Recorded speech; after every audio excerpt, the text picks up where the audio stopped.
오늘 여러분과 함께 나눌 말씀은 출애굽기 6장 9절 말씀입니다. 찾으셨으면 제가 읽겠습니다. 모세가 이와 같이 이스라엘 자손에게 전하나 그들이 마음의 상함과 가혹한 노역으로 말미암아 모세의 말을 듣지 아니하였더라.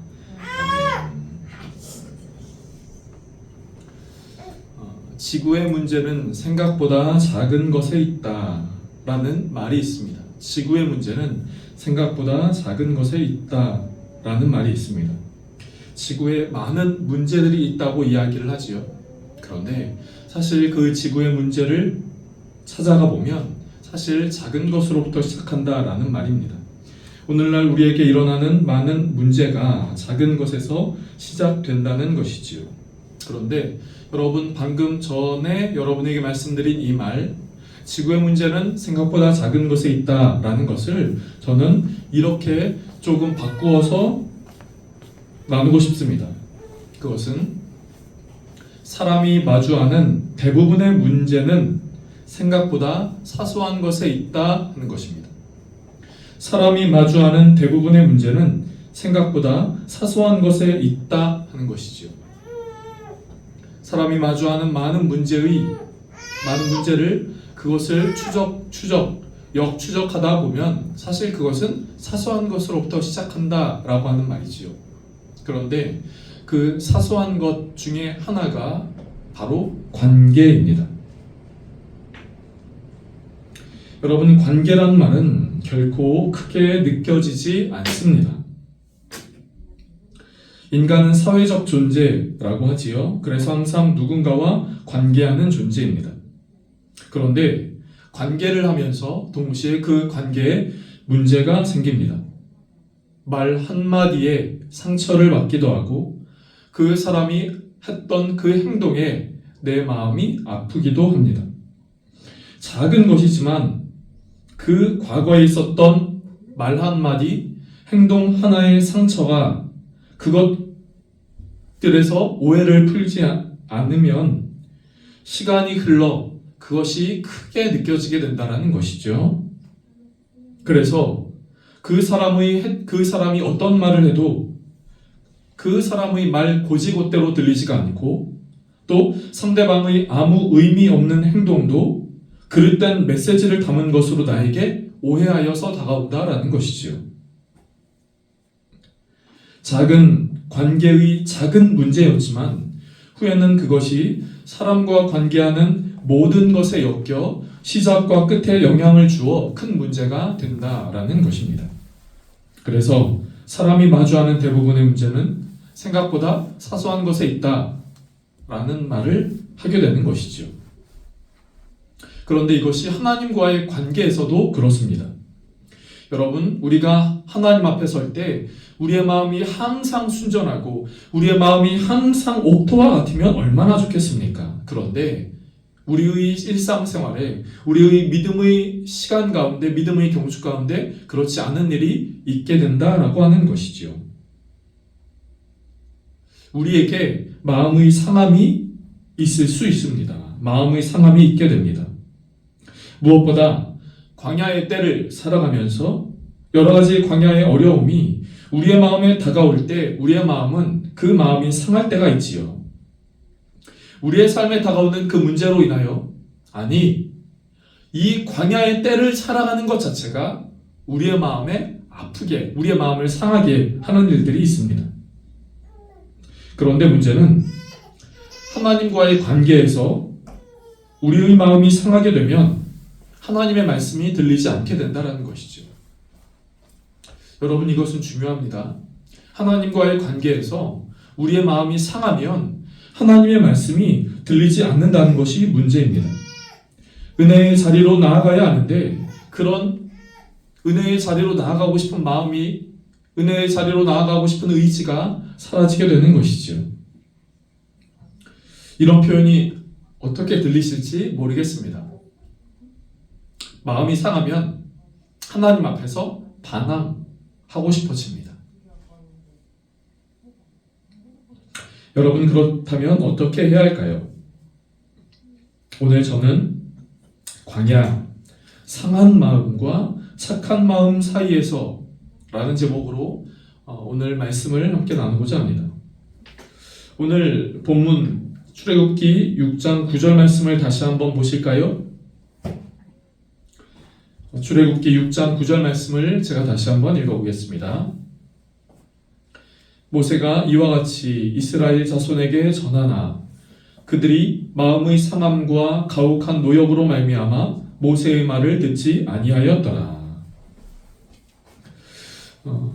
이 전에 이 상황들, 이 배경들을 잠깐 나누자면 하나님이 모세에게 말씀을 주십니다. 이스라엘 백성들에게 또 애굽의 바로에게 전하라고 하나님은 모세에게 말씀을 주시지요. 그런데 하나님이 모세에게 준 그 말, 그래서 모세가 이스라엘 백성에게 전달한 그 말을 이스라엘 백성들은 듣지 않습니다. 9절 마지막 부분을 보실까요? 이렇게 말하고 있지요. 모세의 말을 듣지 아니하였더라. 이스라엘 백성들이 모세를 통한 하나님의 말씀을 듣지 않았다라고 말하고 있습니다. 여러분, 이스라엘 백성들이 왜 모세를 통한 하나님의 말씀을 듣지 않는 것일까요? 왜 이스라엘 백성들은 그 말씀을 듣지 않은 것일까요? 오늘 본문은 이렇게 말하고 있지요. 그들이 마음의 상함과 가혹한 노역으로 말미암아 이스라엘 백성들은 마음이 상했습니다. 가혹한 노역이 있었습니다. 그런데요, 이것을 제가 몇 개의 성경 번역서를 좀 이렇게 찾아보니 이스라엘 백성들이 마음의 상함과 가혹한 노역으로 말미암아 모세의 말을 듣지 않았다라고 해석하는 것이기보다 가혹한 노역으로 말미암아 마음이 상함으로라고, 그러니까 두 개가 아니라 하나의 문장으로 보는 것이 많은 부분에서 적절하다라고 이야기를 합니다. 그래서 공동번역 성경에는 이렇게 말합니다. 무거운 고역에 시달려 지칠 대로 지친 그들은 모세의 말을 들으려고 하지 않았습니다. 그러니까 이스라엘 백성들은 가혹한 노역으로 말미암아 그들의 마음이 상했다라고 하는 것이죠. 그런데 이스라엘 백성들에게 왜 이런 상황이 되었는가 하는 것 역시 살펴보아야겠습니다. 이스라엘 백성들은 하나님이 자신들을 구원해 주실 줄 알았어요. 출애굽해 주실 줄 알았습니다. 그래서 이 애굽 나라의 무거운 고역으로부터 해방시켜 주실 줄 알았지요.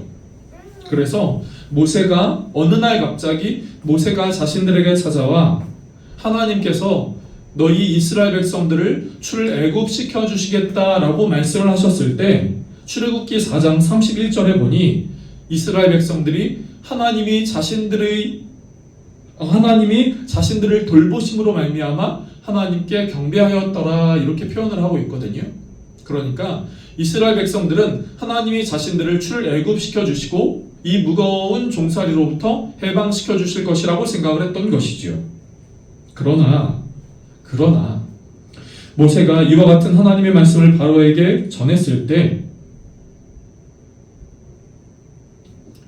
바로는 오히려 이스라엘 백성들에게 이전보다 더 가중한 노역을 부여하게 됩니다. 이 가혹한 노역으로 인하여 이스라엘 백성들이 하나님에 대하여 의지하고 기대했던 그 마음이 꺾여지게 된 것이죠. 하나님이 우리를 출애굽시켜 주실 줄 알았는데 왜 우리에게 더 큰 노역, 더 중한 고된 노동이 생기는 것인가? 우리가 왜 이렇게 이전보다 더 고달픈 시간을 보내야 하는 것인가?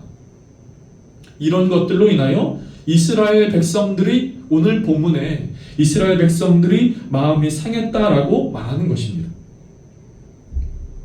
이들의 마음의 상함은 오늘 본문에 자신들에게 하나님의 말씀을 전해주고 있는 이 모세를 향한 것이지만 그 이상 하나님을 향했던 것입니다. 그런데 문제는 그러다 보니까 나에게 전해주시는 하나님의 말씀을 듣지 못한다라는 것입니다. 여러분, 마음이 상하면 하나님의 말씀이 들리지 않아요. 이상하지요. 우리는 쉽게 이렇게 생각합니다. 하나님이 어떤 전지전능하신 하나님이 무소불위하신 하나님이 그 큰 능력의 하나님이 인간이 마음 상했다고 그 마음을 돌이키지 못하시는가? 그런데 성경은 아이러니하게 인간이 마음이 상했을 때 그 마음의 상함을 인간이 돌이키지 않으면 하나님의 말씀이 들리지 않는다라는 것을 몇 군데에서 이야기를 하고 있습니다. 그 중에 하나가 오늘 함께 본 이스라엘 백성들이 마음의 상함으로 인하여 하나님의 말씀을 듣지 않은 모습이요, 또 한 군데는 사사 기드온의 모습을 통해서입니다. 사사 기드온 당시 이스라엘 백성들은 미디안 민족으로부터 핍박 속에 있었습니다. 그 핍박은 어떤 것이었냐면, 이스라엘 백성들이 추수 때가 되면 미디안 사람들이 와서 이스라엘 백성들이 한 해 동안 수고한 그 소산을 모두 빼앗아간 것이지요. 자연스럽게 이스라엘 백성들은 먹을 것이 없었고 굶주릴 수밖에 없었던 것입니다. 이런 상황에서 하나님은 기드온을 부르셨어요. 그런데 자신을 부르신 하나님의 사자에게 기드온은 뜻밖의 대답을 합니다. 하나님의 사자가 기드온에게 나타나 말씀하시죠. 기드온아, 하나님이 너와 함께 하신다. 그러니까 기드온이 이렇게 대답합니다. 하나님이 우리와 함께 하시면 미디안 사람들이 우리를 공격하여 핍박하는 이런 상황이 어떻게 일어났습니까? 하는 것이죠. 이어서 이렇게 이야기합니다. 하나님이 출애굽하실 때 우리에게 보여주셨던 그 모든 기적이 어디 있습니까? 이제는 하나님이 우리를 미디안의 손에 넘겨주신 것 아닙니까? 이렇게 이야기를 합니다. 여러분, 지금 이렇게 말을 하는 사람이 기드온입니다. 하나님이 우리를 버리신 것 아닙니까? 하나님이 함께 하시면 어떻게 이런 일이 일어났습니까? 하나님 과거에 보여주셨던 그 기적, 그런 것들이 지금 왜 안 나타납니까? 왜 안 보여주십니까? 기드온은 이렇게 말하고 있는 것이죠. 이렇게 말하고 있는 것이죠. 여러분, 이렇게 말하는 기드온의 마음이 느껴지십니까? 이렇게 말할 수밖에 없는 기드온의 마음이 느껴지십니까? 미디안으로부터 몇 년 동안 수십 번에 걸쳐서 자신이 수고한 그 모든 것들을 빼앗겼을 때의 그 울분, 마음의 상함, 그래서 먹을 것이 없어 굶주리고 핍박 가운데 있고 고통 속에 있고 하고 있었던 그 기드온의 마음의 상태, 여러분, 이런 기드온의 마음의 상태, 이 기드온의 마음이 느껴지십니까? 기드온은 마음이 상했습니다. 미디안이 우리를 공격하고 핍박하는 것에 대하여 힘들었지요. 하나님이 이 상황을 허락하시고 우리를 왜 구해주시지 않습니까? 하나님에 대한 원망하는 마음, 급기야 하나님이 우리를 미디안의 손에 넘겨주신 것이 아닙니까? 라고까지 이야기를 하는 이 기드온의 마음, 기드온의 마음은 상해 있었습니다. 원망하는 마음이 있었습니다. 그래서 하나님의 부름에 순종할 수도 없었던 것이지요. 기드온에게는 하나님의 말씀이 들리지 않는 겁니다. 자신을 부르신 하나님의 말씀이 들리지 않는 거예요. 그 부름에 응답하고 싶지도 않았고 응답할 수도 없었던 것이죠. 여러분, 우리에게는 어떻습니까? 우리의 마음이 혹 하나님을 향하여 상한 마음이 있지는 않습니까?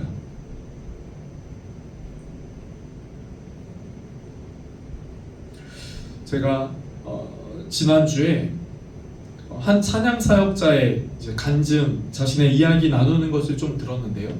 그 찬양 사역자는, 여러분, 성령이 오셨네 라는 찬양 아십니까?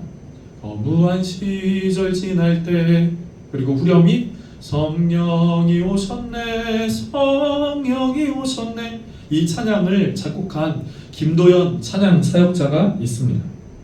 그런데 이 김도연 찬양 사역자가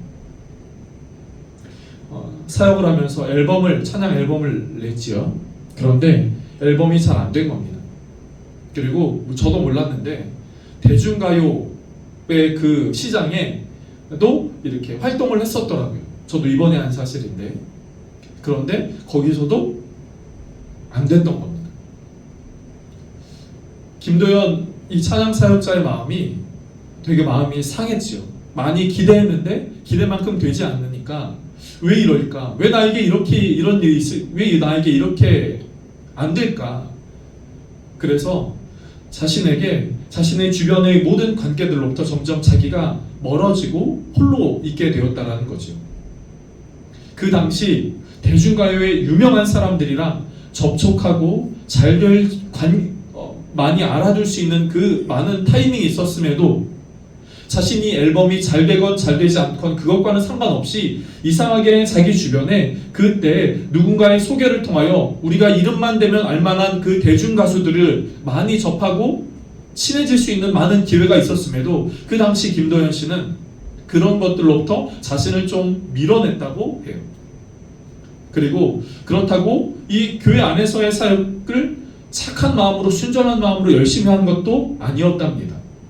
그 당시 그가 온누리교회를 다니고 있었는데, 서빙고 온누리교회를 다니고 있었는데, 찬양을 하면, 청년 예배를 드리면 모두 다 일어나서 기쁨으로 찬양하고 박수치고 소리 높이고 손을 들고 막 찬양하는데, 이 김도연 씨는 찬양 사역자였음에도 불구하고 한쪽 구석에 가서 다리를 꼬고 마음에 왜들 저렇게 찬양을 하고 있지?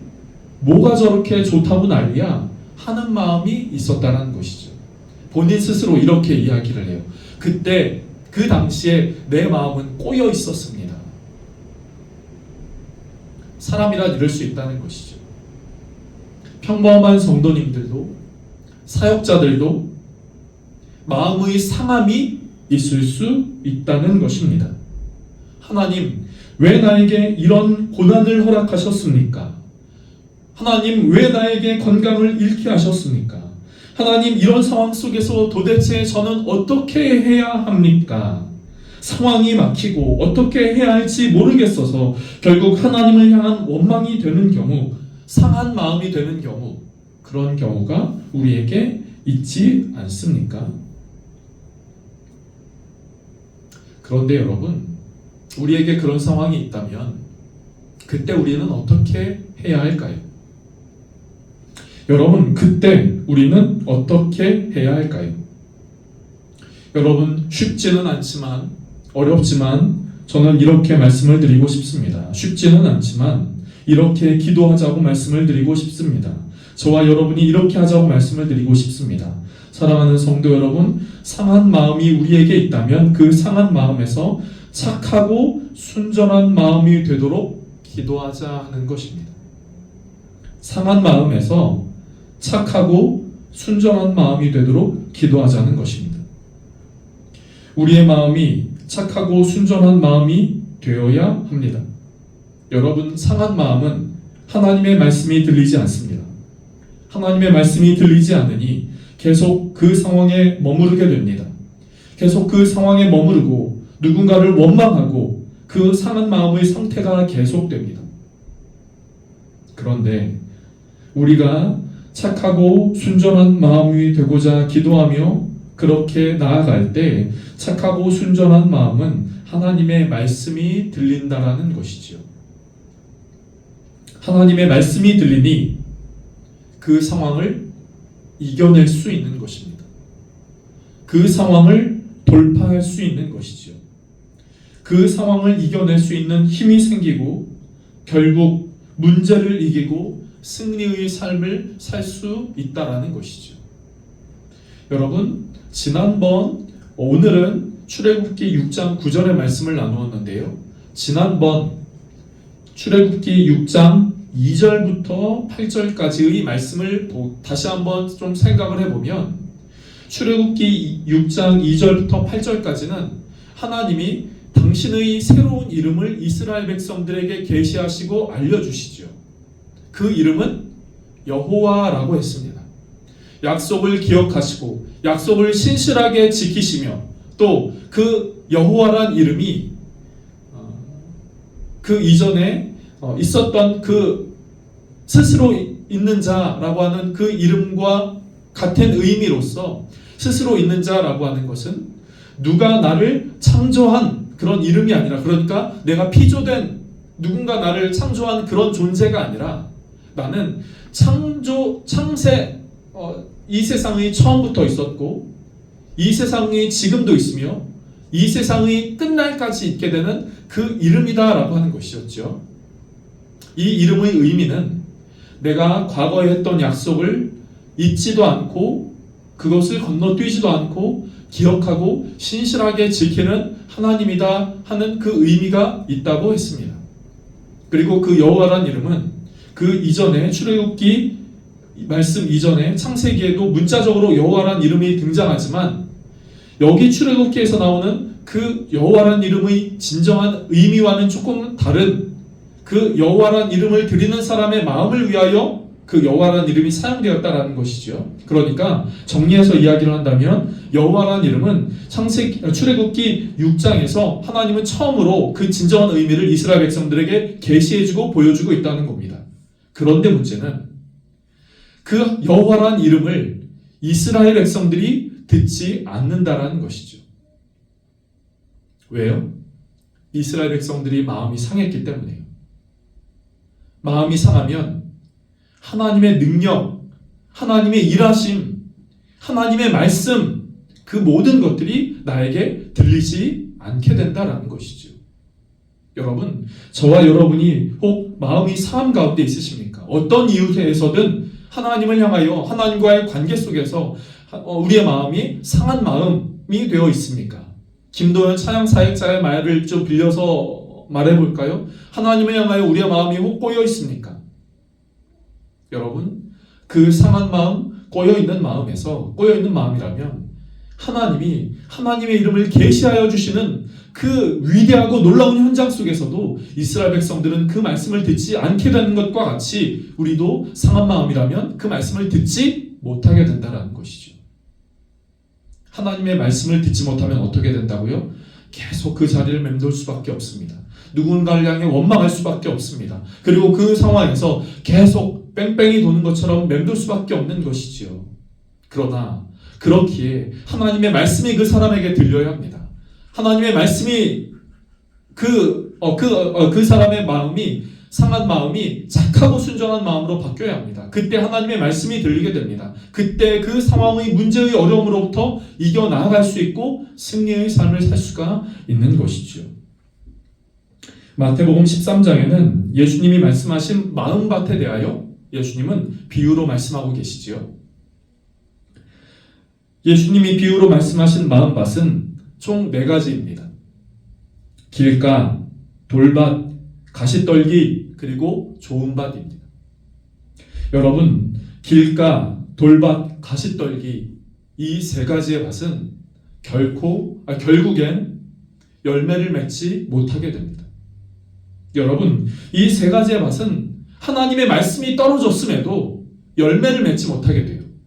하나님의 말씀이 떨어졌음에도 열매를 맺지 못하게 됩니다. 그런데 열매를 맺는 밭은 어떤 밭입니까? 좋은 밭입니다. 그리고 저는 그 좋은 밭을 그 종의 비유를 통하여 착하고 순전한 마음밭이라고 표현을 하고 싶은 것이죠. 사랑하는 성도 여러분, 하나님의 앞에 우리의 마음이 상한 마음이 될 수 있습니다. 그러나 그 상한 마음에서 머무르지 말고 그 상한 마음을 당연한 것으로 여기지도 말고 우리의 그 마음을 하나님 앞에 주님, 내 마음을 착하고 좋은 밭, 착하고 순전한 그 좋은 밭이 되게 해 주십시오 라고 하는 그 기도가 저와 여러분 가운데 있게 되어지기를 원합니다. 왜 그렇습니까? 그런 밭이 될 때 하나님의 말씀이 들리고 하나님의 말씀이 들리니 삶의 보배로운 열매가 맺히게 되기 때문입니다. 사랑하는 성도 여러분, 열매를 맺기를 원하십니까? 여러분의 기도가 주님의 선하신 뜻하심 안에 아름답게 열매 맺기를 원하십니까? 내 삶이 하나님 앞에서 그냥 그저 그렇게 살아가는 것이 아니라 복되게 열매 맺는 삶이 되기를 원하십니까? 우리 가정 가운데 남편과 아내 가운데 자녀들 가운데 열매 맺기를 원하십니까? 내가 하는 그 일 가운데 하나님이 기뻐하시는 열매를 맺기를 원하십니까? 중요한 것은 그렇게 해나가는 나의 마음의 상태, 내 마음이 어떠한 것인지가 중요합니다. 그 마음을 하나님 앞에 순전하고 착하고 좋은 마음밭이 되기를 위하여 기도하실 수 있기를 바랍니다. 그렇게 될 때 말씀이 떨어져 열매를 맺게 되는 것이죠. 하나님의 이름을 나타내 주실 때 그 하나님의 이름이 내 안에 들어와 깨닫게 되고, 그리고 깨달은 그 말씀이 삶의 어려움 가운데 삶의 어려움을 만났을 때 삶의 어려움을 돌파하고 이겨나갈 수 있는 살아있는 말씀이 되는 것이죠. 그러면 그 사람은 하나님이 허락하시는 열매 맺는 삶이 되는 것입니다. 사랑하는 성도 여러분, 그런 복된 마음밭 되기를 주님의 이름으로 축복합니다. 30배, 60배, 100배의 열매 맺는 밭이 되기를 축복합니다. 그래서 여러분의 개인의 삶과 여러분의 기도를 통하여 또 여러분의 가정과 행하는 그 모든 일들을 통하여 하나님이 허락하시고 부어주시는 귀한 열매가 있는 복된 삶 되시기를 주님의 이름으로 축복합니다. 기도하겠습니다. 좋으신 하나님, 하나님의 이름을 이스라엘 백성들에게 계시하시고 모세를 통하여 알려주셨음에도 이스라엘 백성들은 마음의 상함으로 인하여 그 말씀을 듣지 않았다라고 하는 오늘 본문의 말씀을 살펴보았습니다. 하나님, 우리의 삶 가운데서도 하나님을 향하여 우리의 마음이 상한 마음이 있다면 주님, 그 마음을 그저 그렇게 내버려 두는 것이 아니라 우리의 그 마음을 하나님이 원하시는 착하고 순전한 마음, 좋은 마음밭 되게 하여 주시옵소서. 주님, 그래서 착하고 순전한 마음밭 되어 하나님의 말씀을 듣게 하시고 들은 그 말씀이 내 삶 가운데 열매 맺게 하여 주시옵소서. 혹 광야의 때를 살아가는 것으로 인하여 마음이 많이 힘들고 마음의 어려움을 겪고 있는 성도님들이 있다면 주님, 그 마음을 위로하여 주시고 그 마음을 어루만져 주셔서 아픔과 상처가 씻기게 하시고 순전하고 좋은 마음밭 되어 하나님의 말씀을 통하여 개인의 삶과 또 행하는 그 삶 가운데 하나님의 귀하고 복된 열매가 맺히게 하여 주시옵소서. 주여, 우리의 마음을 새롭게 하여 주시옵소서. 주여, 우리의 마음을 새롭게 하여 주옵소서. 기도하며 나아가게 하여 주시옵소서. 주님, 우리의 삶 가운데 열매 맺기를 주님이 먼저 원하시는데 주님, 그렇게 열매 맺는 복된 삶 되게 하여 주옵소서. 축복하고 감사하며 예수님의 이름으로 기도드립니다. 아멘.